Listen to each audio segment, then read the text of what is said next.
जनसंवाद न्यूज, सत्य आणि विश्वासाची बातमी। उल्हासनगर विधानसभा सार्वत्रिक निवडणुकीच्या अनुषंगाने उल्हासनगर शहरात वाहतुकीत बदल करण्यात आलाय।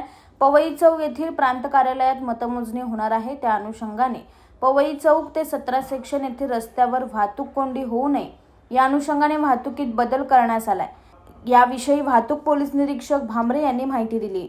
उद्या जे आहे दिवसभर मतदान चालणार आहे आणि साधारणतः मतदान झाल्याच्या नंतर या पवई चौकामध्ये एसडी ऑफिस आहे त्या ठिकाणी सर्व मतपेट्या आणि ईव्हीएम मशीन जमा होणार आहे। तर त्या अनुषंगाने उद्या संध्याकाळी 5 वाजताच्या नंतर रात्री 12 वाजेपर्यंत आपण वाहतुकीला या ठिकाणी प्रतिबंध केलेला आहे। पवई चौकात जे श्रीराम चौक मार्गे वाहनं येतील ते डाव्या बाजूला हडकाई मंदिराकडे आम्ही डायव्हर्ट केलेले आहेत आणि 17 सेक्शनकडून आणि हिराघाटकडून जे येणारी वाहतूक आहे ती स्मशानभूमी चौक मार्गे तिकडून डायव्हर्ट केलेली आहे। मतपेट्या जमा होईपर्यंत हा नियम लागू राहणार आहे आणि त्याच्यानंतर आपण रेग्युलर वाहतूक सुरू करणार आहोत। त्याचप्रमाणे 23 तारखेला आपल्याला मताची मोजणी आहे याच ठिकाणी।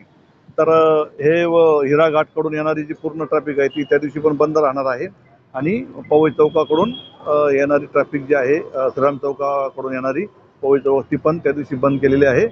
ती वाहतूक अशी हडकाई माता मंदिराकडे आपण वळवलेली आहे आणि परवाचा जो टाइम राहणार आहे आपला 23 तारखेचा तो सकाळी 6 वाजतापासून ते संध्याकाळी 5 वाजेपर्यंत आपण वाहतूक पूर्णपणे बंद केलेली आहे। नागरिकांना काय आवाहन करणार? नागरिकांना मी आवाहन करेल की आपण आम्हाला सहकार्य करावं आणि हे जे आपण प्रवेश बंदी केलेली आहे त्यावेळेस आपण या ठिकाणी कोणतीही वाहनं आणू नयेत आणि आपला तसेच लोकांचा वेळ वाया घालू नये।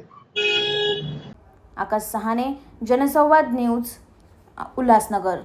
जनसंवाद न्यूज, सत्य आणि विश्वासाची बातमी। आजच सबस्क्राईब करून बेल आयकॉनला क्लिक करा आणि पहा ताज्या घडामोडींचा अचूक अंदाज आपल्या मोबाईलवर।